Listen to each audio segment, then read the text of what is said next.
Okay बच्चों, नया batch है, नई बुक है, नई क्लास भी है आपकी। ठीक है। और नया सब्जेक्ट है economics, chapter number 1, class 11th। Book का नाम है माइक्रो इकोनॉमिक्स। ठीक है। चैप्टर नंबर 1 है, इंट्रोडक्शन है।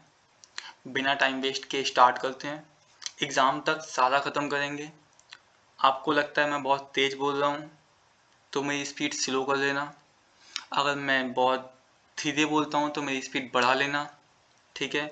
आपको लगता है वीडियो लंबी हो गई है तो आप एक काम करो, इसको पार्ट्स में देख लेना। थोड़ी अभी देख ली, टाइम देख लो, इस टॉपिक तक देख लिया, इसके बाद से आगे देख लेंगे। ठीक है। चलो स्टार्ट करते हैं, टाइम वेस्ट नहीं करेंगे आप लोगों का, क्योंकि एग्जाम तक सारा कुछ ख़त्म भी करवाना है, सब कुछ फ्री में। ओके, मतलब नोट्स वगैरह, क्वेश्चन पेपर सब सॉल्व करेंगे बिना किसी कॉस्ट के, यूट्यूब पर ही करेंगे फ्री में। ठीक है। अपना इकोनॉमिक्स गुरुकुल का पहला बैच है बच्चों। इंट्रोडक्शन में जो आपका पहला पॉइंट हमने लिखा है वो लिखा है study of economics is divided into 2 branches. ठीक है। जो आपकी इकोनॉमिक्स है की स्टडी है उसको हमने 2 ब्रांच में डिवाइड किया है। पहला है माइक्रो इकोनॉमिक्स, दूसरा है मैक्रो इकोनॉमिक्स। माइक्रो इकोनॉमिक्स बच्चों आप 11th क्लास में पढ़ रहे हो, मैक्रो आप 12th क्लास में पढ़ोगे। ओके। हम जानते हैं माइक्रो इकोनॉमिक्स और मैक्रो इकोनॉमिक्स में डिफरेंस क्या है। माइक्रो माइक्रो मतलब छोटा, ठीक है, और मैक्रो मैक्रो मतलब बड़े लेवल पे, बड़ा। ओके। माइक्रो इकोनॉमिक्स बच्चों पहले देखते हैं स्पेलिंग में डिफरेंस आ रहा है। माइक्रो में आई आ रहा है और मैक्रो में ए आ रहा है। आई आई हमने ये इंडिविजुअल के लिए यूज करेंगे, किसके लिए, इंडिविजुअल के लिए। और जो मैक्रो में ए है उसको हम यूज करेंगे इस एग्रीगेट के लिए, किसके लिए, इस एग्रीगेट के लिए। इंडिविजुअल का मतलब एक आदमी की बात करें, एक चीज की बात करेंगे। इंडिविजुअल इकोनॉमिक यूनिट्स, जब भी बात करेंगे एक चीज की बात करेंगे। तो माइक्रो इकोनॉमिक्स क्या है, ये माइक्रो इकोनॉमिक्स क्या है, लिखा है studies the behaviour of individual economic units. ये जो है ना माइक्रो इकोनॉमिक्स, ये स्टडी करता है बिहेवियर किस चीज का, इंडिविजुअल इकोनॉमिक यूनिट्स का। हर चीज, हर एक चीज के बारे में बताता है। जब भी बात करेगा एक चीज की, एक चीज का बिहेवियर के बारे में। कंज्यूमर का इक्विलिब्रियम, कंज्यूमर कौन होता है, कंज्यूमर वो बंदा होता है, वो व्यक्ति होता है जो सामान को कंज्यूम करता है।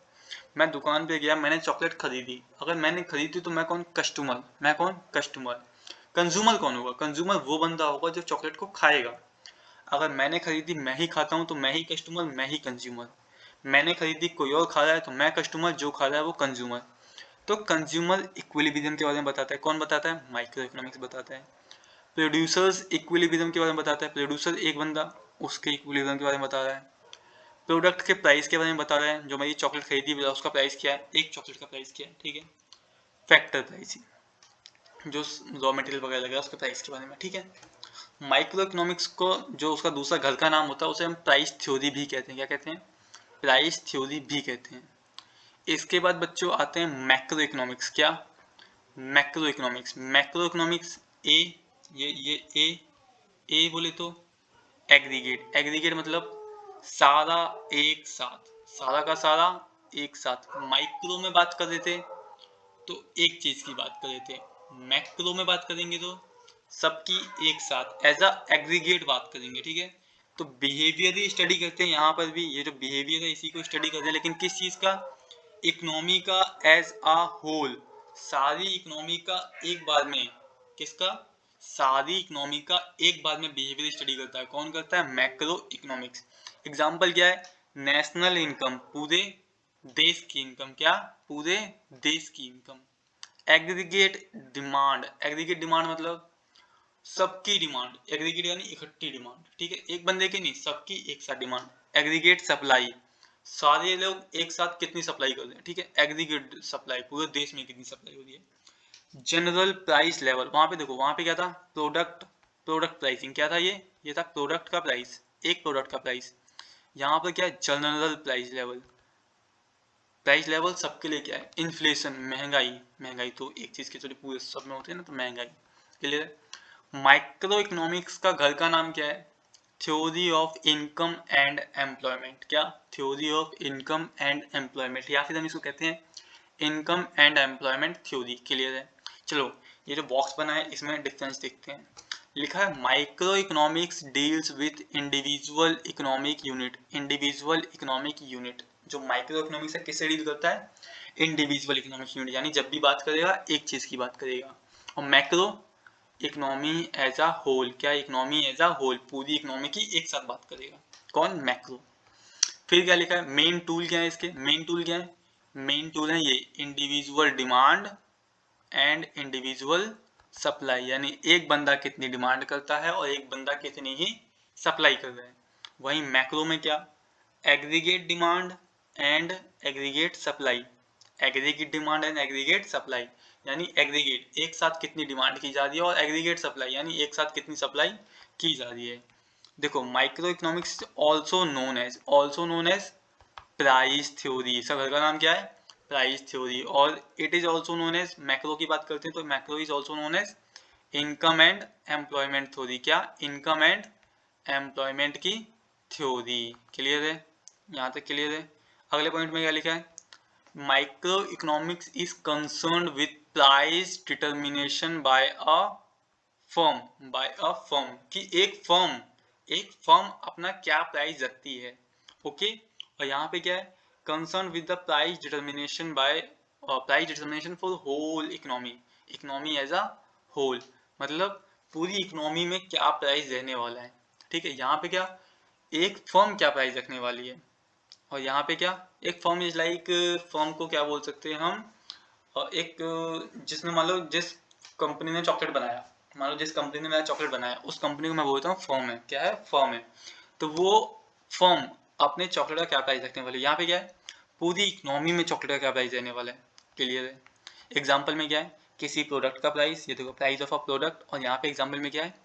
जनरल प्राइस लेवल, कि पूरा नॉर्मली प्राइस लेवल क्या रहने वाला है पूरी इकोनॉमी में। ठीक है, यहाँ तक के लिए बच्चों। इसके बाद हम अगला डिफरेंस पढ़ते हैं। ये डिफरेंस इंपॉर्टेंट है। ठीक है, 3 मार्क्स में आपसे पूछ लिए जाते हैं। क्लियर है? 3 या 4 मार्क्स में आपसे पूछ लिए जाते हैं। अगला डिफरेंस है कैपिटलिस्ट इकोनॉमी और सोशलिस्ट इकोनॉमी का। कैपिटलिस्ट इकोनॉमी और सोशलिस्ट इकोनॉमी का। कैपिटलिस्ट इकोनॉमी क्या होती है बच्चों? कैपिटल बोले तो पैसा। कैपिटल का मतलब क्या? ये जो कैपिटल है, कैपिटल का मतलब क्या? पैसा। और सोशल मतलब लोग। यहाँ पे जो भी काम होगा कैपिटलिस्ट इकोनॉमी में पैसे के लिए होगा, सोशल में क्या होगा? लोगों के लिए होगा। कैपिटलिस्ट इकोनॉमी में हम जब भी बात करेंगे पैसे की बात करेंगे, प्रॉफिट की बात करेंगे, लोगों की कोई बात नहीं करेंगे। लोग भाड़ में जाएं, लोग भाड़ में जाएं, उनकी कोई बात नहीं करनी है। भिखारी पैसे मांगता है, नहीं देने हैं, छीन लेने उल्टा पैसे। यहाँ पे सोशल में क्या है? लोगों के लिए, लोगों से। ठीक है, सारा काम लोगों के लिए, सारा भलाई का काम सब दान कर देंगे। भिखारी पैसे मांगता है, घर भी उसको दान में दे देंगे, ले जा भाई। तो देखो क्या लिखा है, all means of production are owned by. All means of production बच्चों, मीन्स का मतलब होता है रिसोर्सेस संसाधन। मीन्स ऑफ प्रोडक्शन यानी आप कोई भी चीज बना रहे हो, बनाने के लिए जो भी सामान चाहिए उसे बोलते हैं मीन्स, रिसोर्सेज। ठीक है, तो जो भी आपके रिसोर्सेज हैं उनका मालिक यहाँ पे ओन्ड बाय मतलब मालिक। मालिक कौन होता है? Private sector. कौन होता है? Private sector. ठीक है। और यहाँ पे कौन होता है? गवर्नमेंट। यहाँ पे सोशलिस्ट में कौन होता है? गवर्नमेंट। सारा रिसोर्सेज कौन ओन करता है? हमारा गवर्नमेंट ओन करता है। क्या आपको यहाँ तक बात समझ में? पहला पॉइंट बताया कि यहाँ पे रिसोर्सेज का मालिक, रिसोर्सेज मतलब मीन्स ऑफ प्रोडक्शन, इनका मालिक वहाँ पे कौन था? यहाँ पे कौन है? कैपिटलिस्ट वाले में प्राइवेट सेक्टर और सोशलिस्ट वाले में गवर्नमेंट सेक्टर। यहाँ तक क्लियर है? ठीक है बच्चों, यहाँ पे जो सेंट्रल प्रॉब्लम होती है ना, क्या सेंट्रल प्रॉब्लम्स, उनको सॉल्व करते हैं प्राइस मैकेनिज्म से। प्राइस मैकेनिज्म मतलब market forces of demand and supply. Market forces of demand and supply. आपकी इकोनॉमी में जो भी सेंट्रल प्रॉब्लम है उनको सॉल्व कैसे करेंगे? प्राइस मैकेनिज्म का यूज करेंगे। यानी देखेंगे कितनी डिमांड है कितनी सप्लाई है, जहाँ पे डिमांड सप्लाई बराबर हो जाएगा वहाँ पे हम उसको सॉल्व मतलब प्राइस डिटरमाइन कर देते हैं। ठीक है, इसीलिए कहते हैं प्राइस मैकेनिज्म। यहाँ पे देखो क्या लिखा है, इन दिस इकोनॉमी। इस इकोनॉमी में क्या होता है? सेंट्रल प्रॉब्लम जो है ना आपकी, ये जो सेंट्रल प्रॉब्लम है, सेंट्रल प्रॉब्लम क्या होती है अभी हम पढ़ेंगे। ठीक है, तो सेंट्रल प्रॉब्लम जो भी है, अभी नहीं समझ आया सेंट्रल प्रॉब्लम क्या होती है, कोई दिक्कत नहीं, अभी हम आगे पढ़ेंगे सेंट्रल प्रॉब्लम क्या होती है, उनके सॉल्यूशन क्या होते हैं, सब बताएंगे। ठीक है, तो सेंट्रल प्रॉब्लम को इसमें कौन, सोशलिस्ट वाले में कौन सॉल्व करता है? Centrally planned authority. Centrally plan या सेंट्रल प्लानिंग अथॉरिटी यानी गवर्नमेंट। ठीक है, गवर्नमेंट ही कहते हैं। तो यहाँ पे कौन सॉल्व करता है? Market forces, demand and supply. यहाँ पे कौन करता है? Centrally plan central planning authority, ठीक है बच्चों। कैपिटलिस्ट वाले में फ्रीडम होती है, कैपिटलिस्ट वाले में आपके पास क्या होती है, फ्रीडम होती है। देखो वहाँ पे हर कोई पैसे के लिए काम करता है ना, हर कोई किसके लिए काम करता है, पैसे के लिए। तो आप पैसा दो, आपको सारा काम हो जाएगा, आप जो बोलोगे पैसा मिलेगा, आपके लिए वो काम किया जाएगा, यानी आपके पास फ्रीडम है। यहाँ पे कोई फ्रीडम नहीं है, यहाँ पे आपको वही करना पड़ेगा जो गवर्नमेंट कह रही है, यहाँ पे आपको वही करना पड़ेगा जो गवर्नमेंट कह रही है। इनइक्वालिटी बच्चों, कैपिटलिस्ट इकोनॉमी जहाँ पे सारा काम पैसों के लिए होता है, वहाँ पे गरीब गरीब रहता है और अमीर अमीर रहता है, अमीर और अमीर होता जाएगा, गरीब और गरीब होता जाएगा, यानी इनइक्वालिटी ज़्यादा होती है, भेदभाव ज़्यादा होता है। यहाँ पर इक्वालिटी रहती है। इक्वालिटी कैसे रहती है, देखो जब गवर्नमेंट को लगता है ना वो लोग ज़्यादा गरीब हैं तो उनको दे देती है राशन पानी, सब्सिडी पकड़ा देती है ना, मतलब थोड़ी हेल्प कर देती है। और जब लगता है कि वो बहुत अमीर हो रहे हैं तो उन पे लगा देती है टैक्स, उन पे टैक्स लगाती है, उनसे लेती है पैसे, ठीक है। अमीर लोग लग्जरी आइटम ज़्यादा खरीदते हैं तो लग्जरी आइटम कर देती है महंगा। इससे क्या होता है ना, अमीर और गरीब के बीच का भेदभाव मिट जाता है, काफ़ी हद तक मिट जाता है और वो रहते हैं इक्वल, तो इसमें होती है इक्वालिटी, ठीक है। यहाँ तक के लिए है, कोई भी डाउट है पूछ लेना, ठीक है। अब बच्चों आगे बढ़ते हैं, आगे बढ़ते हैं मतलब जानते हैं इकोनॉमी क्या होता है। क्या इकोनॉमी क्या होता है, तो बच्चों इकोनॉमी ना सिस्टम होता है, एक सिस्टम होता है जो आपको ना दो चीजें देता है। क्या देता है, दो चीजें प्रोवाइड करता है। देखो लिखा है प्रोवाइड्स पीपल, लोगों को दो चीज प्रोवाइड करता है। क्या क्या प्रोवाइड करता है, मीन्स टू वर्क, ठीक है। मीन्स टू वर्क मतलब, मीन्स मतलब अभी बताया था रिसोर्सेस, रिसोर्सेस किसके लिए, काम करने के लिए। आप कोई भी काम करते हो आपको रिसोर्स चाहिए होता है, रिसोर्सेस चाहिए होते हैं ना, वो कौन देगा आपको, वो देती है इकोनॉमी। कौन देते हैं, इकोनॉमी। और लिखा है अर्न अ लिविंग, ठीक है, ये इसका मतलब होता है रोजी रोटी। आपको काम करने के लिए रिसोर्सेज भी देती है और आपको रोजी रोटी भी देती है। कौन देता है, इकोनॉमी देती है, ठीक है। बच्चों देखो अगला यहाँ पे क्या लिखा है, लिखा है इट शोज, ये दिखाता है, क्या दिखाता है, how people of a particular area earn their living, मतलब किसी फिक्स एरिया के लोग, जैसे मान लो भारत के लोग, भारत के लोग अपनी रोजी रोटी कैसे कमाते हैं, ये कौन बताता है आपको, ये बताती है इकोनॉमी। यहाँ तक क्लियर है, ठीक है। मैंने कहा ना आपका ये चैप्टर बहुत इजी है, बहुत ज़्यादा इजी है, इंटरेस्टिंग है और ना इम्पोर्टेंट भी है। इजी भी है, इंटरेस्टिंग भी है, इम्पोर्टेंट भी है, सुनने में मज़ा भी आएगा, ठीक है। और 4 से 5 मार्क्स का क्वेश्चन आता है इससे, मतलब फिक्स है। आज 4 से 5 मार्क्स अपने फिक्स करके जाएंगे यहाँ से, क्लियर है, ठीक है। बच्चों इकोनॉमी तो पढ़ लिया हमने, इकोनॉमी तो पढ़ लिया, अब पढ़ते हैं इकोनॉमिक प्रॉब्लम क्या होती है। क्या इकोनॉमिक प्रॉब्लम क्या होती है, बच्चों ध्यान से सुनना, ठीक है, बहुत ईजी और मजेदार है। बोला है प्रॉब्लम ऑफ चॉइस, जब भी आपके पास प्रॉब्लम आती है ना चॉइस करने की, किसकी, चॉइस करने की, उसी को बोलते हैं इकोनॉमिक प्रॉब्लम्स। लिखा है economic problem is the problem of choice. क्या है, प्रॉब्लम ऑफ चॉइस है, arising from the use of limited means. Arising का मतलब बाहर आ रही, कहाँ से बाहर आ रही है, उत्पन्न हो रही है, कहाँ से उत्पन्न हो रही है, use of limited means, limited limited मतलब सीमित, मीन्स मतलब संसाधन यानी रिसोर्सेस। बोला हमारे पास रिसोर्सेस सीमित हैं, ठीक है, इसकी वजह से आ रही है प्रॉब्लम ऑफ चॉइस। लिखा है which have alternative uses, alternative use, resources के अल्टरनेटिव यूज हैं, यानी एक से ज्यादा यूज हैं, for satisfaction of various wants, various wants यानी अलग अलग इच्छाएं।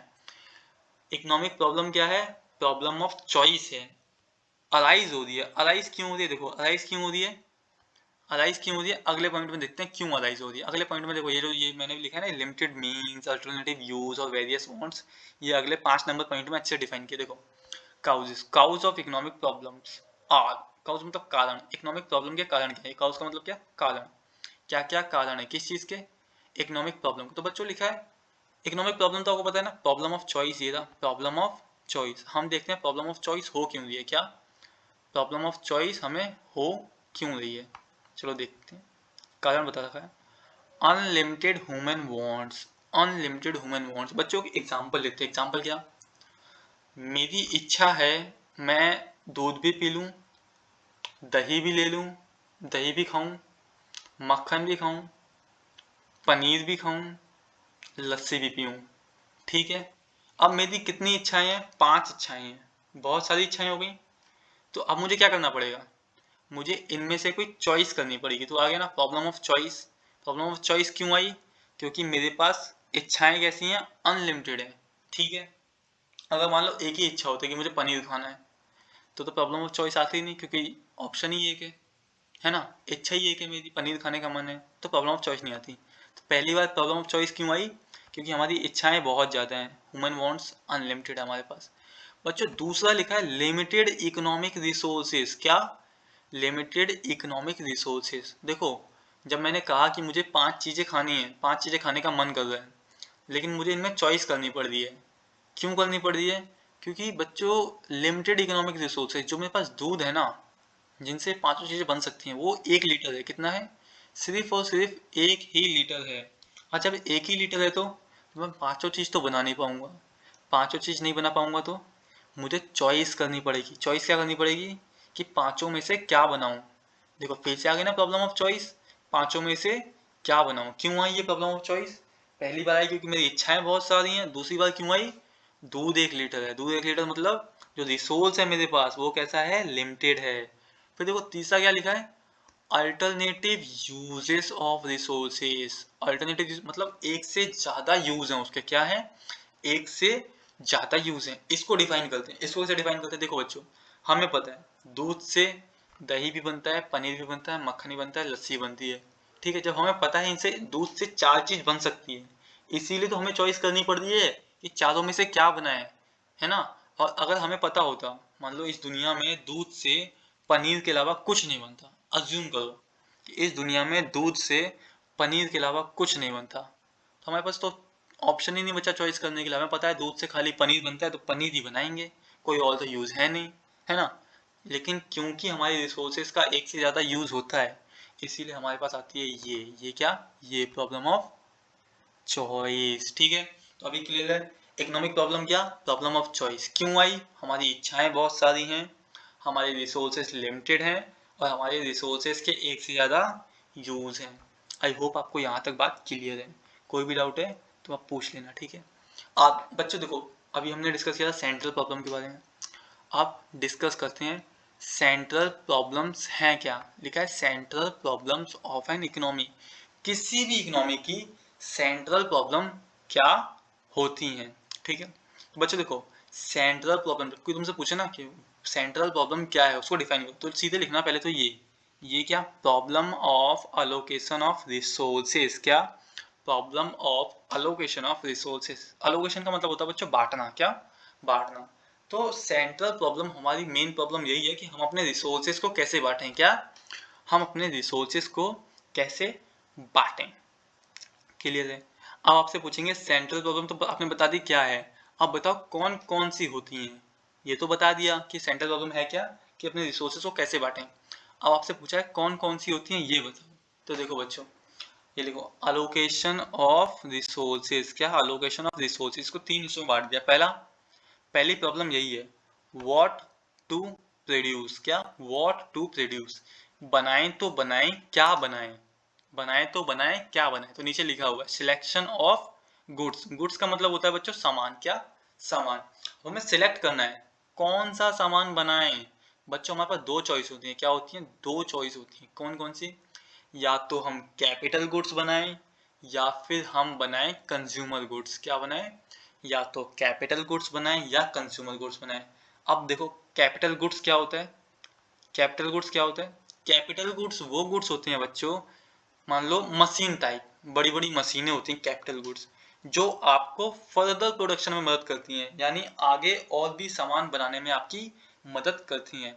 आप सोचो आपने एक मशीन बनाई, क्या वो मशीन आगे और सामान बना पाएगी? हाँ जी हाँ, बना पाएगी। ठीक है, तो पहली चॉइस तो आपकी होती है कैपिटल गुड्स। दूसरी होती है कंज्यूमर गुड्स। मान लो आपके पास रिसोर्सेज तो लिमिटेड हैं ही, उन्हीं को तो बांटना है जो रिसोर्सेज लिमिटेड हैं। तो आपके पास रिसोर्स थे, आपने उनसे सारी मशीनें बना दी। अगर आपने सारी मशीनें बनाई दी तो खाओगे क्या? तो खाओगे क्या, है ना। तो आपको कंज्यूमर गुड्स भी बनाने। कंज्यूमर गुड्स कौन से? जो आप कंज्यूम करते हो, तो आपको कंज्यूमर गुड्स भी बनाने पड़ेंगे। तो आपको चॉइस करनी पड़ती है, रिसोर्सेज को बांटना होता है कि कितने हम कैपिटल गुड्स बनाएंगे, कितने हम कंज्यूमर गुड्स बनाएंगे। कंज्यूमर गुड्स बना दें जिंदा रहने के लिए, और कैपिटल गुड्स बना दें ताकि भविष्य में भी जिंदा रह पाए, भविष्य में और प्रोडक्शन कर पाए, है ना। यहाँ तक क्लियर है। मान लो आपने सारे कैपिटल कंज्यूमर गुड्स बना लिए, तो सारे के सारे कंज्यूमर गुड्स बना लिए, तो सारे के सारे कंज्यूमर गुड्स बना लिए, सारे रिसोर्सेज खत्म हो गए, कंज्यूमर गुड्स हैं, कंज्यूमर गुड्स और गुड्स तो बना नहीं पाएंगे क्योंकि वो तो खाने वाले गुड्स हो गए, हम कंज्यूम कर खत्म कर देंगे, तो फिर आगे कैसे प्रोडक्शन करेंगे, फिर भविष्य में कैसे जिंदा रहेंगे, ठीक है।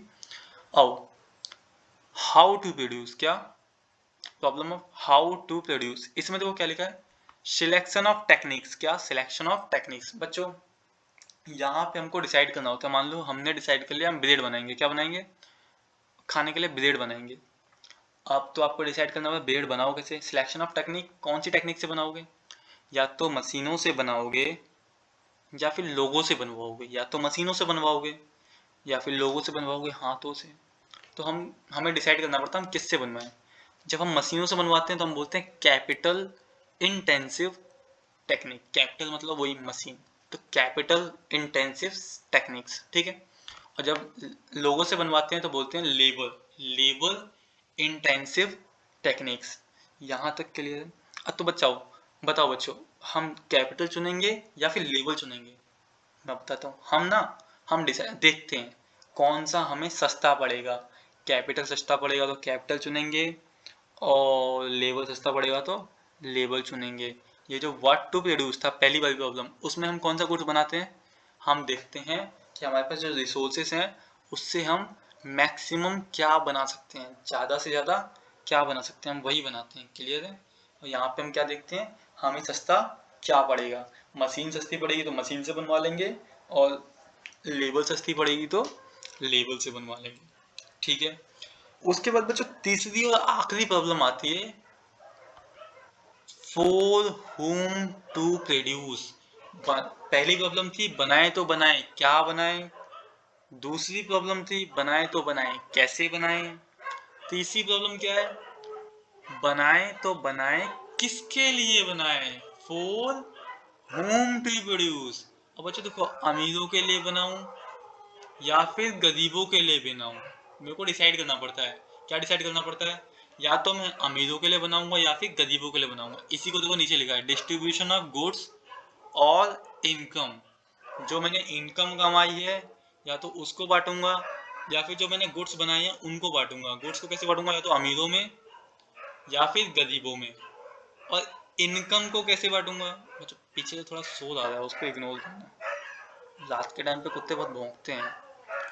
हाँ, इनकम पे डिस्कस करते हैं। इनकम बच्चों, मैंने सामान बनाया होगा, बेचा होगा, मेरे पास कुछ पैसा आया होगा। अब जो पैसा आया होगा ना उसको भी बांटना पड़ेगा। उसको कैसे बांटेंगे, तो बच्चों पैसे को ना बांटते हैं हम इस ऐसे देखते हैं, इनकम को ना हम ऐसे बांटते हैं। आपने अब कोई सामान बनाया तो आपको कुछ सामान की जरूरत पड़ी होगी। मान लो मैंने ब्रेड बनाया, तो मैंने ब्रेड कैसे बनाया होगा, मेरे को थोड़ी बहुत जमीन लगी होगी, है ना, फिर मेरे को कुछ लोग भी लगे होंगे, फिर मुझे पैसा भी लगा होगा, फिर मुझे कोई मालिक भी लगा होगा उन सबको संभालने के लिए, है ना। तो बच्चों ये चार चीजें बताई, लैंड, लेबर, कैपिटल, कैपिटल यानी पैसा, और एंटरप्रेन्योर। एंटरप्रेन्योर मतलब वो आदमी जो ये सारी चीजें, ये जो सारी चीजें इनको संभालता है, ठीक है। तो बच्चों लैंड को देना पड़ता है रेंट। अगर मैं किसी की लैंड यूज कर रहा हूँ तो मेरे को रेंट के बदले क्या देना पड़ता है, लैंड के बदले रेंट देना पड़ता है। फिर लेबर, मैंने लोगों से काम करवाया तो उनको क्या देना पड़ता है, वेज, वेज यानी दिहाड़ी देनी पड़ती है। फिर मैंने उसमें पैसा लगाया है, बच्चों किसी का पैसा लगाया तो उस पर मेरे को इंटरेस्ट देना पड़ता है। क्या देना पड़ता है, इंटरेस्ट। फिर जो एंटरप्रेन्योर है, जो मालिक वहाँ पे काम कर रहा है, उसे भी तो प्रॉफिट चाहिए ना, ठीक है। तो ये जो चार फैक्टर ऑफ प्रोडक्शन थे, इन चार फैक्टर ऑफ प्रोडक्शन को, इनका सामान मतलब जो भी इनका बनता है, लैंड का रेंट, लेबर का वेज, और कैपिटल का इंटरेस्ट, और एंटरप्रेन्योर का प्रॉफिट, इनको बांटना ही कहते हैं डिस्ट्रीब्यूशन ऑफ इनकम। और गुड्स को कैसे बांटते हैं बताया था, अमीरों को बांट देंगे, है ना, यहाँ से अमीरों को दे दिया और यहाँ से गरीबों को दे दिया। और इनकम, इनकम में पहले रेंट दे दिया, लैंड के लिए रेंट दे दिया, लेबर को वेज दे दिया, कैपिटल को इंटरेस्ट दे दिया, और एंटरप्रेन्योर को प्रॉफिट दे दिया। यहाँ तक क्लियर है बच्चों, ठीक है। आगे बढ़ते हैं, यही सेंट्रल प्रॉब्लम को डिस्कस करते हैं। पहली प्रॉब्लम क्या है, देखो व्हाट टू प्रोड्यूस क्या बना है, तो देखो लिखा है which goods and service will be produce, कौन सा गुड्स या कौन सी सर्विस हम प्रोड्यूस करेंगे, है ना, एक इकोनॉमी के अंदर। और इन व्हाट क्वांटिटी, और कितना बनाएंगे, क्या बनाएंगे और कितना बनाएंगे। इस प्रॉब्लम का सॉल्यूशन क्या है, तो देखो क्या लिखा है, एक an economy has to produce those goods and services where there will be maximum social utility. हम वो चीज बनाते हैं जिसका समाज में उपयोग हो, ज्यादा से ज्यादा उपयोग हो, ठीक है। और ये जो प्रॉब्लम है ना, ये वाली प्रॉब्लम, इस प्रॉब्लम को कहाँ पे पढ़ते हैं हम, प्राइस थ्योरी के अंदर। प्राइस थ्योरी बोले तो माइक्रो इकोनॉमिक्स के अंदर, ठीक है, ठीक है। दूसरी प्रॉब्लम क्या थी हमारी, हाउ टू प्रोड्यूस, बनाएं तो बनाएं, बनाएं कैसे। तो वहां पे देखो क्या लिखा है, what technique of production, production करने के लिए कौन सी टेक्निक यूज करें। देखो ये आ गया, लेबर इंटेंसिव यूज करें या फिर कैपिटल इंटेंसिव यूज करें, लोगों से काम करवाएं या मशीनों से काम करवाएं, ठीक है, किस चीज के लिए, गुड्स को प्रोड्यूस करने के लिए। सॉल्यूशन क्या है इसका, देखो ये रहा मेन पॉइंट, मिनिमम कॉस्ट, जिसकी भी कॉस्ट मिनिमम होगी हम वही टेक्निक को यूज कर लेंगे। क्लियर है। सेंटर प्रॉब्लम लास्ट वाली, for whom to produce, for whom to produce मतलब किसके लिए बनाए, किसके लिए बनाए, ठीक है। इस रिलेटेड, ये किससे रिलेट करता है, distribution of produced goods and services, जो भी आपने गुड्स और सर्विस प्रोड्यूस करी है उसको आप डिस्ट्रीब्यूट कैसे करना है। डिस्ट्रीब्यूट कैसे करना है मतलब अमीरों को ले दें या गरीबों को ले दें, ठीक है, या फिर जो इनकम और वेल्थ है आपके उसको कैसे डिस्ट्रीब्यूट करना। देखो अभी बताया ना, फैक्टर्स ऑफ प्रोडक्शन, ये रहा factors of production. Factor production कौन कौन से, लैंड, लेबर, कैपिटल और एंटरप्रेन्योर। तो बच्चों लैंड के लिए क्या देते हैं, रेंट देते हैं, लेबर के लिए बेच देते हैं, कैपिटल पे क्या मिलता है, इंटरेस्ट मिलता है, और एंटरप्रेन्योर को क्या मिलता है, प्रॉफिट मिलता है ना। देखो सेम पॉइंट आ गया ना, क्लियर है, क्लियर है। इसे हम पढ़ते हैं थ्योरी ऑफ डिस्ट्रीब्यूशन के अंदर, और इसको हम पढ़ते हैं थ्योरी ऑफ प्रोडक्शन के अंदर। क्लियर है, क्लियर है भैया।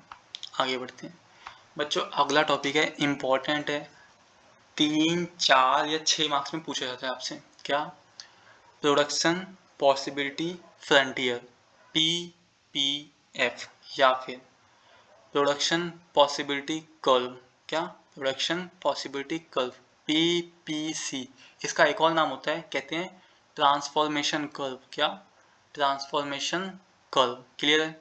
ये होता क्या है बच्चों, ये होता क्या है, तो लिखा है ये शोज, इस शोज मतलब दिखाता है, क्या दिखाता है, ऑल पॉसिबल कॉम्बिनेशन, सारे के सारे पॉसिबल कॉम्बिनेशन दिखाता है। क्या दिखाता है, सारे के सारे पॉसिबल कॉम्बिनेशन दिखाता है, किस चीज के, टू सेट्स ऑफ गुड्स, क्या, टू सेट ऑफ गुड्स, किसी भी दो गुड्स, दो गुड्स का सेट होता है ना, उसके पॉसिबल कॉम्बिनेशन दिखाता है, जो कि that an economy can produce, जो कि एक इकोनॉमी बना सकती है विद अवेलेबल रिसोर्सेज, अपने अवेलेबल रिसोर्सेज के साथ, एंड गिवन टेक्नोलॉजी के साथ, जो भी उसकी टेक्नोलॉजी है उसके साथ, ठीक है।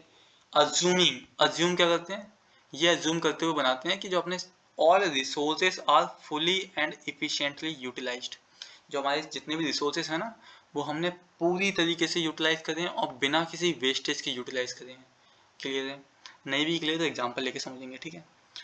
क्या पीपीसी या पीपीएफ क्या है, पीपीसी या पीपीएफ एक कर्व है विच सोर्स मतलब दिखाता, क्या दिखाता है, ऑल द पॉसिबल कॉम्बिनेशन, सारे के सारे पॉसिबल कॉम्बिनेशन दिखा देता है। कौन दिखाता है, पीपीसी। किस चीज के, सारे के सारे पॉसिबल कॉम्बिनेशन दो गुड्स के, किसके, दो गुड्स के, जो कि एक इकोनॉमी बना सकती है अपने रिसोर्सेज के साथ और टेक्नोलॉजी के साथ। एग्जांपल ले लो, मेरे पास 1 किलो मैदा है, क्या है, 1 किलो मैदा है, जिससे या तो मैं पिज्जा बना सकता हूँ या समोसे बना सकता हूँ, है ना। मैंने क्या किया, मैंने 5 पिज्जा बना लिए, 4 समोसे बना लिए, मेरा पहला कॉम्बिनेशन बन गया 5 पिज्जा 4 समोसे। दूसरा कॉम्बिनेशन बनाते हैं, 2 पिज्जा 6 समोसे, 2 पिज्जा 6 समोसे। तीसरा कॉम्बिनेशन बनाते हैं, 1 पिज्जा, क्या, 1 पिज्जा 8 समोसे, 1 पिज्जा 8 समोसे। क्लियर है। या फिर 0 पिज्जा, 0 पिज्जा 12 समोसे, या फिर 0 समोसे 8 पिज्जा। ये सब क्या बच्चों, ये सब कॉम्बिनेशन थे, क्या थे, पॉसिबल कॉम्बिनेशन, जो कि मैं बना सकता था अपने रिसोर्सेज के साथ और अपनी टेक्नोलॉजी के साथ।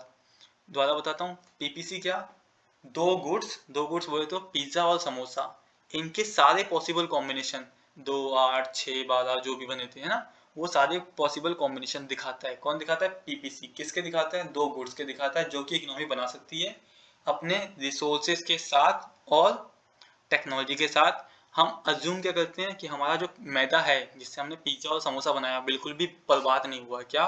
बिल्कुल भी बर्बाद नहीं हुआ, थोड़ा सा भी कहीं बर्बाद नहीं किया हमने, और पूरा यूज किया है, सारा का सारा खत्म किया, पूरा का पूरा यूज किया, बचाया नहीं। क्लियर है बच्चों? इकोनोमाइजिंग ऑफ रिसोर्सेज। क्या? इकोनोमाइजिंग ऑफ रिसोर्सेज, ये एक बढ़िया टर्म है।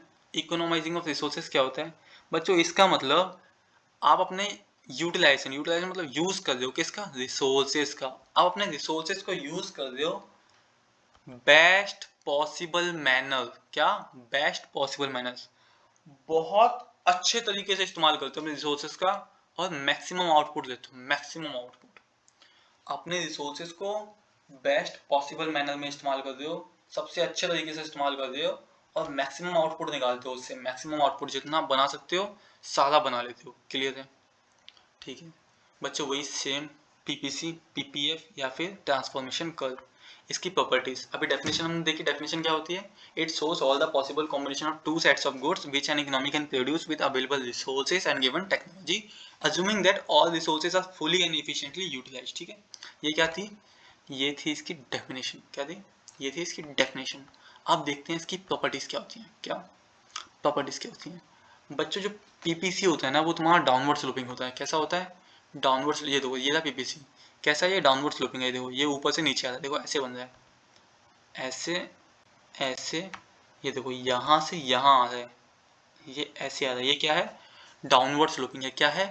Downward sloping. तो पहली प्रॉपर्टी यही होती है, डाउनवर्ड स्लोपिंग होता है। अब बच्चों डाउनवर्ड स्लोपिंग होता क्यों है? देखो लिखा है स्लोप्स डाउनवर्ड। स्लोप कैसा है इसका? डाउनवर्ड है, नीचे की तरफ झुक जाता है। लेफ्ट से राइट में, देखो यहाँ से ऐसे आया ना, लेफ्ट से राइट में ऐसे आया। पूछा है डाउनवर्ड स्लोपिंग होता क्यों है? लिखा है बिकॉज, क्योंकि if production of one commodity is to be increase. जैसे मैं अपने एग्जाम्पल में कर रहा था, मैं पिज्जा कम करते जा रहा था और समोसे बढ़ाता जा रहा था। पिज्जा कम कर रहा था और समोसे बढ़ाता जा रहा था, या फिर मैं समोसे कम करना स्टार्ट कर दूंगा तो पिज्जा ज़्यादा बना पाऊंगा, है ना? क्योंकि मैदा तो 1 ही किलो है, तो या तो पिज्जा ज़्यादा बना लो या समोसे ज़्यादा बना लो, है ना? तो वही लिखा है, because if the production of one commodity is to be increase. अगर आपको एक कॉमोडिटी का, एक कॉमोडिटी मतलब सामान, एक सामान का प्रोडक्शन बढ़ाना है, then the production of other commodity has to be sacrificed. समझ आया? नहीं समझ आया? देखो क्या लिखा है, डाउनवर्ड स्लोप होता है। क्यों होता है? इसलिए होता है, अगर आपको एक सामान बढ़ाना है तो दूसरा कम करना ही पड़ेगा। एक सामान बढ़ाना है तो दूसरा कम करना ही पड़ेगा। क्यों करना पड़ेगा? क्योंकि आपका जो रिसोर्स है वो क्या है? वो स्केयर है। स्केयर मतलब, स्केयर का मतलब, स्केयरसिटी का मतलब होता है कमी। लिखा है as there is scarcity of resources, क्योंकि वहां पर रिसोर्सेज की कमी है। हमारे पास मैदा सिर्फ 1 किलो है, इसीलिए अगर पिज्ज़ा ज़्यादा बनाने हैं तो समोसे कम करने पड़ेंगे, समोसे ज़्यादा बनाने हैं तो पिज्ज़ा कम करने पड़ेंगे। क्लियर है? क्लियर है? डाउनवर्ड स्लोप क्यों होता है? डाउनवर्ड स्लोप, दुनिया का कोई भी कर्व डाउनवर्ड स्लोप इसीलिए होता है क्योंकि अगर हमें एक चीज बढ़ानी है तो दूसरी कम करनी ही पड़ेगी। बच्चों दूसरी प्रॉपर्टी है कॉनकेव होता है। कॉनकेव कहाँ पे होता है? कॉनकेव होता है ओरिजिन पर। ओरिजिन से देखोगे तो कॉनकेव होता है। रीजन दे रखा है because increasing marginal opportunity cost. Because of increasing marginal opportunity cost, इसी को बोल देते हैं MOC। MOC। अब ये होता क्या है इसी चैप्टर में थोड़ा नीचे जाके सीखेंगे, फिर मैं आपको वापस लेके आऊँगा। ठीक है, ये एक बार इसको देख लो, ऐसे मोटा मोटा देख लेते हैं। ये पीपीसी है 3। देखो मैंने जो बनाया था वो कुछ ऐसा बनाया था, ऐसा बनाया था। कैसा बनाया था? ऐसा बनाया था। नॉर्मल केस में आपका पीपीसी ऐसा ही बनता है। कैसा? ऐसा ही बनता है। ऐसा क्यों बनता है? लिखा है बिकॉज MOC इज इंक्रीजिंग। क्या? Because MOC is increasing. जब MOC आपका बढ़ रहा होता है तो ऐसा बनता है। ठीक है, अभी रट लेना, रट लो, क्योंकि नीचे समझाऊंगा MOC होता क्या है, इसी चैप्टर में सिखाऊंगा नीचे। यहाँ पे देखो स्ट्रेट लाइन कब बनता है? MOC कांस्टेंट है। क्या? MOC क्या है? कांस्टेंट है।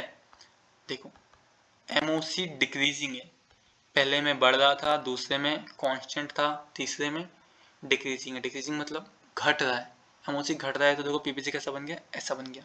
अगर ये वाला कॉनकेव है तो ये वाला क्या हो जाएगा, कॉन्वेक्स हो जाएगा। क्या हो जाएगा, कॉन्वेक्स हो जाएगा। ये क्या है, ये है स्ट्रेट लाइन। क्या है, ये है स्ट्रेट लाइन।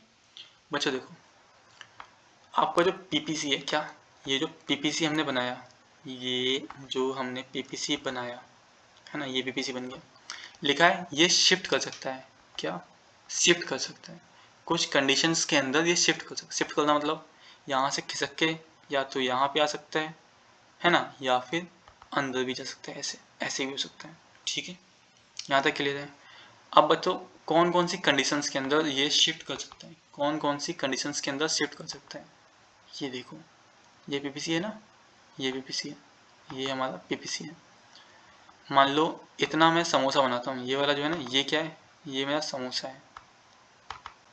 ये क्या है, ये मेरा समोसा है। क्या है, ये समोसा है। और ये क्या है, ये पिज़्ज़ा बना रहा हूँ मैं। इतना पिज़्ज़ा बनाता हूँ और इतना समोसा बनाता हूँ। बोला मैदा तो मेरे पास 1 किलो था, इसने लिख दिया change in resources, resources change हो गए। बच्चों सोचो, मैदा बढ़ गया, मेरे पास मैदा बढ़ गया। तो अभी मैं समोसे इतने बना रहा था, जैसे मैदा बढ़ जाएगा समोसे बढ़ा दूंगा, अपने बढ़ाना मतलब ज़्यादा बनाने लग जाऊंगा, और पिज़्ज़ा भी ज़्यादा बनाने लग जाऊंगा। बढ़ जाएगा तो देखो पीपीसी कैसा हो गया, बाहर की तरफ आ गया। बाहर की तरफ मतलब राइट में आ गया हमारे। जैसे ही हमारे रिसोर्सेज बढ़ गए, पीपीसी राइट में शिफ्ट होगा। क्यों, क्योंकि हम समोसा इतना बनाए थे, अब इतना बनाने लग जाएंगे। पिज़्ज़ा इतना बनाए थे, अब इतना बनाने लग जाएंगे, है ना, क्योंकि मैदा बढ़ गया हमारे पास। ठीक है, चेंज लिखा है। चेंज मतलब या तो बढ़ सकता है या कम हो सकता है। कम हो गया तो समोसा भी कम कर देंगे और पिज़्ज़ा भी कम कर देंगे, ये लो कम हो गया। ठीक है, तो पीपीसी लेफ्ट में आ जाएगा। राइट में कब जाएगा, जब रिसोर्सेज बढ़ जाएंगे, और लेफ्ट में कब आ जाएगा, रिसोर्सेज कम हो जाएंगे। दूसरा रीजन क्या देखा बच्चों, देखो change in technology. Change in technology, मान लो मैं समोसा और पिज़्ज़ा बनाने के लिए कोई मशीन का यूज़ करता था। क्या, समोसा और पिज़्ज़ा बनाने के लिए किसी मशीन का यूज़ करता था। ठीक है, मान लो ये मेरा समोसा इतना, ये पिज़्ज़ा इतना बन रहा है और इस समोसा इतना बन रहा है। मान लो मेरी जो मशीन थी वो पुरानी हो गई। पुरानी हो गई मतलब थोड़ी सी ख़राब हो गई। समोसा बनाना कम कर देगी वो, और पिज़्ज़ा भी बनाना कम कर देगी। देखो यहाँ से यहाँ आ गए ना, और यहाँ से इसमें भी यहाँ आ गए। ठीक है, यहाँ से ये इसमें यहाँ आ गए, तो क्या हो गया, समोसे भी कम हो गए और पिज़्ज़ा भी कम हो गया। क्यों, क्योंकि मशीन पुरानी हो गई। मशीन अच्छी हो जाएगी तो नई मशीन ले आया तो पिज़्ज़ा भी ज़्यादा, क्योंकि नई मशीन वेस्टेज कम करेगी, वेस्ट कम ज़्यादा बना पाएंगे, पिज़्ज़ा भी ज़्यादा बना पाएंगे और समोसे भी ज़्यादा बना पाएंगे। यहाँ तक क्लियर है, क्लियर ही होगा। देखो ये रहा पीपीसी, ये हमारा पीपीएफ है, बीच वाली लाइन। रिसोर्सेज अच्छे हो गए, रिसोर्सेज ज़्यादा आ गए तो हम देखो बाहर की तरफ आ गए, ये बाहर की तरफ शिफ्ट कर गए ऐसे। और रिसोर्सेज ख़राब हो गए तो अंदर की तरफ शिफ्ट कर गए, है ना। क्लियर है, यहाँ तक क्लियर है। टेक्नोलॉजी अच्छी हो गई तो बाहर की तरफ हो गए, टेक्नोलॉजी पुरानी हो गई तो फिर से अंदर की तरफ शिफ्ट कर गए। यहाँ तक क्लियर है। बच्चों देखो, ये पीपीसी पे जो लाइन होती है ना, ये जो लाइन है, इस लाइन पे हमें पता लगता है सारे पॉसिबल कॉम्बिनेशन हमारे, जो अभी हमने सीखा था ना, दो जितने भी पॉसिबल कॉम्बिनेशन है वो ये लाइन दिखाती है। अगर इस लाइन के अंदर है, इस ये दिखाता है मैक्सिमम कॉम्बिनेशन। क्या, मैक्सिमम हम इतना बना सकते हैं। इस लाइन का मतलब है मैक्सिमम इतना बना सकते हो जब ढंग से अपने रिसोर्सेज को निचोड़ दोगे। कोई पॉइंट अगर इसके अंदर है, ये वाला पॉइंट है, इसका मतलब क्या, मैक्सिमम इतना बना सकते हैं। ये पॉइंट मतलब हम इससे कम बना रहे हैं, ये इससे कम बना रहे हैं, मतलब ये क्या है, ये एक अटेनेबल पॉइंट है। अटेनेबल मतलब हम इस पॉइंट को प्राप्त कर सकते हैं, इस पॉइंट को प्राप्त कर सकते हैं, है ना। इसके बाहर आ जाओ, बताया ना, ये लाइन तो मैक्सिमम है, ये लाइन क्या है, मैक्सिमम है। इसके बाहर मतलब औकात से ही बाहर चला गया। ये लाइन हमारी औकात है, ये पॉइंट औकात के अंदर आ गया, ये पॉइंट औकात के बाहर चला गया। इसी को बोलते हैं अनअटेनेबल। अनअटेनेबल मतलब हम प्राप्त ही नहीं कर सकते। यहाँ तक क्लियर है, ठीक है। बच्चों शिफ्ट देखो, अभी बताया था राइट वर्ड शिफ्ट होता है और लेफ्ट वर्ड शिफ्ट होता है, तो लिखा राइट वर्ड शिफ्ट। अभी मैंने समझा दिया आपको। ये देखो, ये जो बाहर की तरफ गया ना, ये वाला देखो, ये वाला जो है, ये जो बाहर की तरफ शिफ्ट हो गया, यहाँ से अंदर से बाहर की तरफ, इसी को बोलते हैं राइट वर्ड शिफ्ट। ये होता क्यों है, या तो आपके रिसोर्सेज बढ़ गए हैं, रिसोर्सेज बढ़ गए, मैदा बढ़ गया, दोनों चीज़ ज़्यादा बनाना स्टार्ट कर दूंगा, या फिर टेक्नोलॉजी इंप्रूव हो गई है। टेक्नोलॉजी इंप्रूव हो रहेगी तो भी मैं दोनों चीज़ ज़्यादा बढ़ाना स्टार्ट कर दूंगा। इम्प्रूव टेक्नोलॉजी का मतलब वेस्टेज कम हो रही है, वेस्टेज कम हो रही है तो सामान ज़्यादा ही बनाएंगे। एग्जाम्पल देखो, लेबर आपकी और स्किल हो गई, जो लोग काम करते थे उनको ट्रेनिंग मिल गई, वो और स्किल हो गए, वो और स्किल्ड हो गए तो समोसा ज़्यादा बना पाएंगे, पिज़्ज़ा भी ज़्यादा बना पाएंगे। टेक्नोलॉजी में इम्प्रूवमेंट हो गई हुई है ना। जो आपकी लैंड की प्रोडक्टिविटी थी, जिस ज़मीन पे आप खेती करते थे मैदा की, ऑब्वियसली गेहूँ की, उसकी प्रोडक्टिविटी अच्छी हो गई, गेहूँ ज़्यादा उगाने लगी, गेहूँ ज़्यादा उगाने लगी तो मैदा ज़्यादा आ जाएगा अपने पास, है ना। बच्चों लेफ्ट वर्ड शिफ्ट, इसी का उल्टा, अभी बाहर जा रहे थे, देखो अंदर की तरफ शिफ्ट हो गए, अंदर की शिफ्ट हो गए मतलब ये वाला कप देखो, ये वाला कैसे हुआ होगा। मान लो ये समोसा था और ये पिज़्ज़ा था, तो देखो पिज़्ज़ा ऐसे अंदर की तरफ आ गया, पिज़्ज़ा भी कम हो गया और समोसा भी कम हो गया। क्यों हो गया? हो सकता है हमारे पास मैदा खत्म हो गया हो, है ना, टेक्नोलॉजी पुरानी हो गई। रीज़न देखते हैं, डिक्रीज इन रिसोर्सेज, मैदा खत्म हो गया हो, कम हो गया हो, या फिर डिग्रेडेशन ऑफ टेक्नोलॉजी, टेक्नोलॉजी क्या हो गई हमारी, पुरानी हो गई। क्या हो गई? टेक्नोलॉजी ही पुरानी हो गई हमारी। टेक्नोलॉजी पुरानी हो गई तो वेस्ट ज़्यादा करेगी, वेस्ट ज़्यादा करेगी तो सामान कम बना पाएंगे। क्या बच्चों यहाँ तक क्लियर है? 40 मिनट हो चुके हैं, बढ़िया चल रहा है सब कुछ, ईजी है, आसान है, मज़ा आ रहा है सुनने में, ठीक है। कोई भी डाउट हो बता दो, बता देंगे, क्लियर है। आओ अगले पॉइंट पे क्या लिखा देखो बच्चों, हमने शिफ्ट देखा, शिफ्ट में क्या देखा, शिफ्ट में देखा पीपीसी उठकर सीधा वहाँ चला गया, यहाँ बीच वाला था, बीच वाला ओरिजिनल है, या तो बाहर चला गया शिफ्ट यानी राइट वाला शिफ्ट हो गया, और या फिर अंदर आ गया, क्लियर है। अब बच्चों पढ़ते हैं रोटेशन क्या होता है। क्या रोटेशन क्या होता है, ये रोटेट, तो लिखा था production possibility curve will rotate outward under the following two condition. बच्चों मान लो ये वाला हमारा ओरिजिनल है, क्या है ये वाला कर्व हमारा ओरिजिनल है, यहाँ पे हम समोसा बना रहे थे, ये जो एक्स एक्सिस है इस पे हम क्या बना रहे हैं, समोसा बना रहे हैं। तो लिखा है ये आउटवर्ड हो गया, रोटेट हो गया आउटवर्ड। रोटेट होने का मतलब एक पॉइंट पे तो सेम है, दूसरे पॉइंट से थोड़ा खिसक गया है, इसी को कहते हैं रोटेट होना। शिफ्ट होना मतलब दोनों पॉइंट से उठकर कहीं और चला गया। रोटेट होने का मतलब एक पॉइंट है, दूसरा पॉइंट हमने चेंज कर लिया, समोसे वाला चेंज हो गया। देखो समोसा पहले आप इतना बना रहे थे, अब आपने इतना बनाना शुरू कर दिया। क्या कर दिया? इतना बनाना शुरू कर दिया। पहले कम बना रहे थे, अब आपके साथ ऐसा क्या ही हो गया, आपके साथ ऐसा क्या ही हो गया कि आपने समोसा ज़्यादा बनाना स्टार्ट कर दिया। बताओ बच्चों क्या हो गया होगा? एक ही रीज़न मानते हैं, क्या मानते हैं हम एक ही रीज़न मानते हैं कि टेक्नोलॉजी इम्प्रूव हो गई होगी, टेक्नोलॉजी इम्प्रूव हो गई होगी। अगर समोसे की बात करें तो समोसे की टेक्नोलॉजी इम्प्रूव हो गई होगी, और अगर पिज़्ज़ा की बात करते हैं तो मान लेते हैं पिज़्ज़ा की टेक्नोलॉजी, ये ओरिजिनल वाला है, शिफ्ट होके यहाँ पर आ गया, है ना, तो मान लेते हैं पिज़्ज़ा की टेक्नोलॉजी क्या हो गई होगी, इम्प्रूव हो गई होगी, क्लियर है। अब इसी का उल्टा सिचुएशन ले लो, इसका उल्टा सिचुएशन कैसे भैया, देखो मान लो बाहर वाला ओरिजिनल है, क्या बाहर वाले ग्राफ ओरिजिनल है, ये वाले ओरिजिनल है, ये वाले ओरिजिनल है। आपके साथ कुछ तो ऐसा बुरा हो गया कि जो आपका ग्राफ है वो अंदर की तरफ रोटेट हो गया। कैसे? अंदर की तरफ, लेफ्ट में रोटेट हो गया।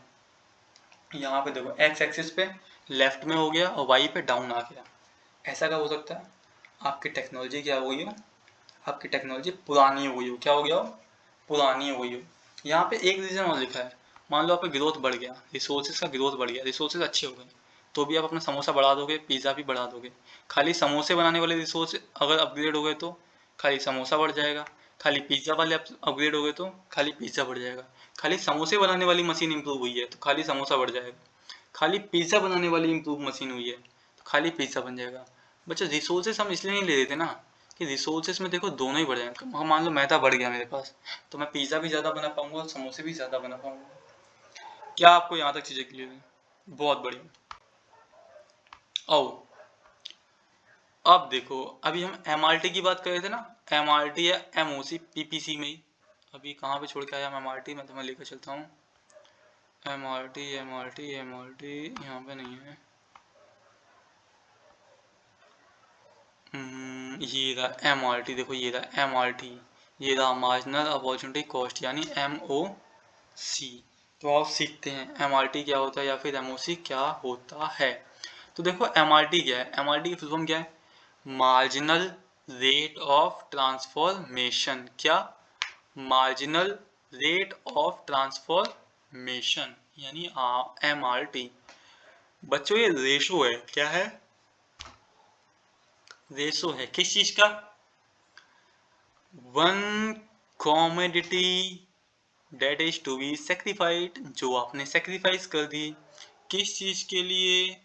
टू इंक्रीज, क्या इंक्रीज करने के लिए? Production of another commodity of one unit. मतलब मान लो समोसा, मतलब मैं 6 पिज्जा बना रहा था और 5 समोसे बना रहा था। क्या? 6 पिज्जा बना रहा था और 5 समोसे बना रहा था। लिखा है production increase, to increase the production of another commodity by 1 unit. एक यूनिट से दूसरी वाली कमोडिटी का प्रोडक्शन बढ़ाना है, तो समोसा 1 यूनिट से बढ़ा दो। समोसा 5 से 6 कर दिया, समोसा 5 से 6 कर दिया, 1 से बढ़ा दिया, तो पिज़्ज़ा कितना कम करना पड़ेगा? पिज़्ज़ा कितना कम करना पड़ेगा? मान लो 3 पिज़्ज़ा और 5 समोसे बना रहा था, तो समोसे मैंने 5 से 6 कर दिए, तो पिज़्ज़ा मेरे को 3 से 1 ही बनाना पड़ा। क्या? पिज़्ज़ा में 3 से 1 पे आ गया। पहला कॉम्बिनेशन था 3 पिज़्ज़ा 5 समोसे, दूसरा कॉम्बिनेशन क्या बन गया? 1 पिज़्ज़ा 6 समोसे, 1 पिज़्ज़ा 6 समोसे। यानी समोसा 1 यूनिट बढ़ाने के लिए पिज़्ज़ा मुझे 2 यूनिट कम करना पड़ा। इसी को बोलते हैं MRT, कि आपको 1 यूनिट बढ़ाने के लिए, देखो ये रहा, 1 यूनिट बढ़ाने के लिए दूसरी कमोडिटी को कितना सेक्रीफाइस करना पड़ता है। तो यहाँ पे क्या हुआ, मुझे 1 समोसा बढ़ाने के लिए 2 पिज़्ज़ा सेक्रीफाइस करने पड़े, तो ये 2 क्या हो गया मेरा? ये हो गया MRT। क्लियर है? क्लियर है बच्चों। MRT को ही हम बोल देते हैं मार्जिनल अपॉर्चुनिटी कॉस्ट। क्या? Marginal opportunity cost, MOC। कई बार हम MRT की जगह MOC ही लिख देते हैं। तो MOC होता क्या है? MOC defines an additional cost in terms of number of units of a good sacrificed to produce additional unit of another goods. An additional unit, just focus on this, an additional unit of another goods to produce an additional unit, यानी कि एक additional unit बनाने के लिए किसी भी वस्तु, यानी समोसा ही ले लो, समोसे की एक एडिशनल यूनिट बनाने के लिए आपको कितने यूनिट्स सेक्रीफाइस करने पड़े दूसरे गुड्स के? लिखा है ना, number of units of a good sacrificed. एक गुड्स आपने कितना सेक्रीफाइस किया दूसरे गुड की एक एक्स्ट्रा यूनिट बढ़ाने के लिए, यानी कि समोसे की एक यूनिट बढ़ाने के लिए आपको पिज़्ज़ा कितना सेक्रीफाइस करना पड़ा? समोसे की एक यूनिट बढ़ाने के लिए आपको पिज़्ज़ा 2 सेक्रीफाइस करने पड़े, तो आपका MOC क्या आ गया? MOC आपका 2 आ गया। क्या यहाँ तक क्लियर है? क्लियर है बच्चों। देखो वही चीज़ है, MRT marginal rate of transformation क्या होता है? रेशो होता है। क्या होता है? रेशो होता है। किसका होता है? Good sacrifice, one good sacrifice, एक गुड जो आपने सेक्रीफाइस किया, टू प्रोड्यूस क्यों सेक्रीफाइस किया? बढ़ाने के लिए। क्या बनाने के लिए? One more unit. क्या? वन मोर यूनिट, एक एडिशनल यूनिट किसकी?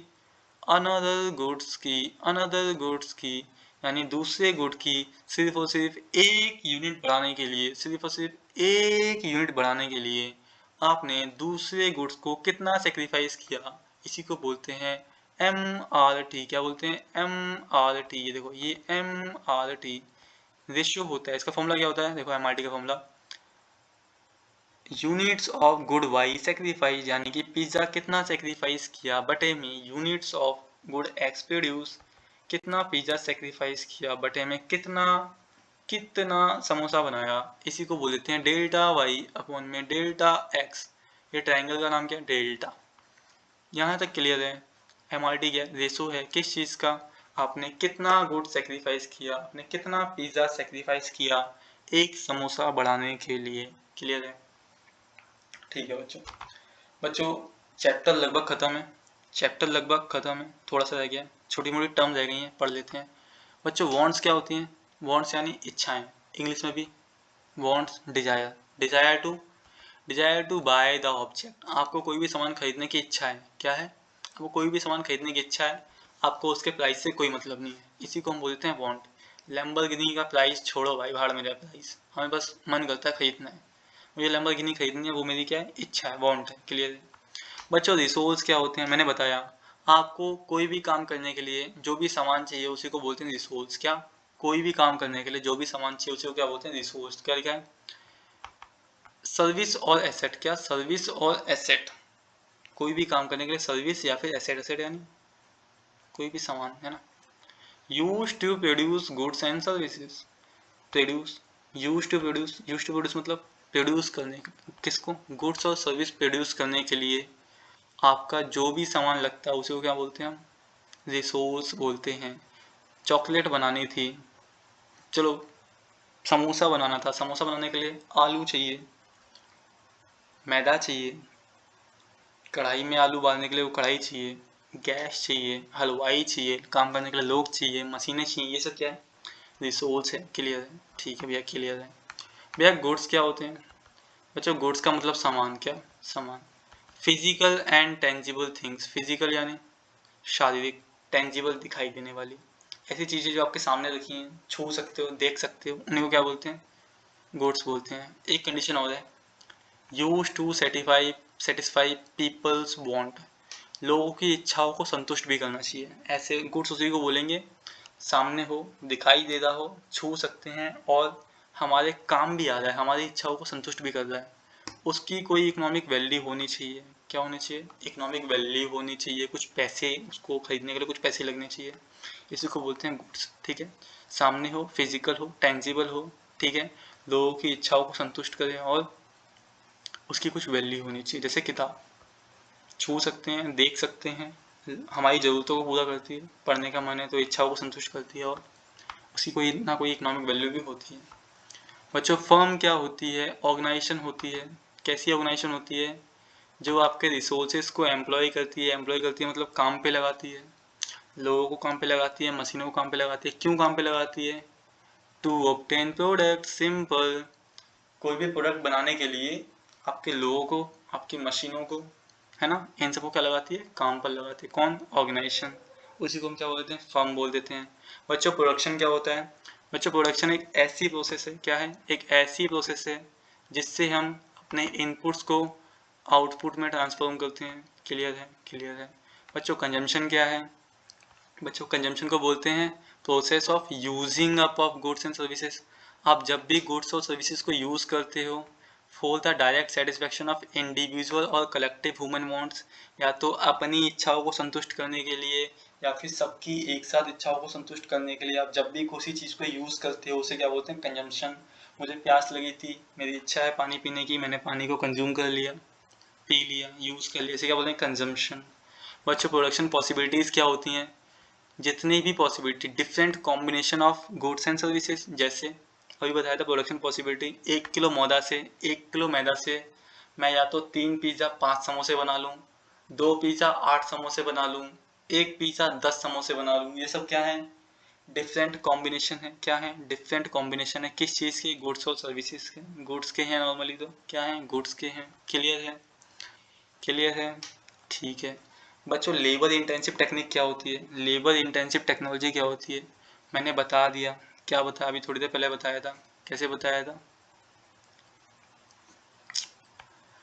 लेबर इंटेंसिव टेक्निक में बच्चों ऐसे याद रख लो, जब भी आप गुड्स और सर्विसेज को प्रोड्यूस करते हो, when goods are produce using large quantity of labour, देखो लिखा है when goods are produce using large quantity of labour, जब भी आप लेबर, बहुत ज़्यादा लेबर को यूज़ करते हो, किस चीज़ के लिए, गुड्स और सर्विसेज को प्रोड्यूस करने के लिए, उसी को बोलते हैं लेबर इंटेंसिव टेक्निक। क्या बोलते हैं, लेबर इंटेंसिव टेक्निक। क्लियर है बच्चों। कैपिटल इंटेंसिव टेक्निक क्या होती है, लेबर का उल्टा कर दो, लेबर का उल्टा कर दो, यहाँ पे कैपिटल यूज़ होती है मोर देन लेबर। यहाँ पे लेबर से ज़्यादा आप क्या यूज़ करते हो, कैपिटल को यूज़ करते हो, मशीनों को, लोगों से ज़्यादा क्या यूज़ करते हो, मशीनों को यूज़ करते हो काम करने में। ठीक है, ठीक है बच्चों। स्केर्सिटी क्या होती है, अभी स्टार्टिंग में बताया था स्केर्सिटी। स्केर्सिटी मतलब एक ऐसी सिचुएशन यानी state of being short supply, जब भी आपकी सप्लाई शॉर्ट हो जाए। मान लो स्केर्सिटी का हिंदी मतलब होता है कमी। कमी कब होती है, आपकी डिमांड ज़्यादा है, आपको सप्लाई कम मिल रही है, खानी है 10 चॉकलेट, मिल रही है 7 चॉकलेट, यानी 3 चॉकलेट की क्या होगी, स्केर्सिटी होगी। क्यों, डिमांड 10 की थी, सप्लाई, 7 की हुई, 3 की क्या होगी, स्केर्सिटी होगी।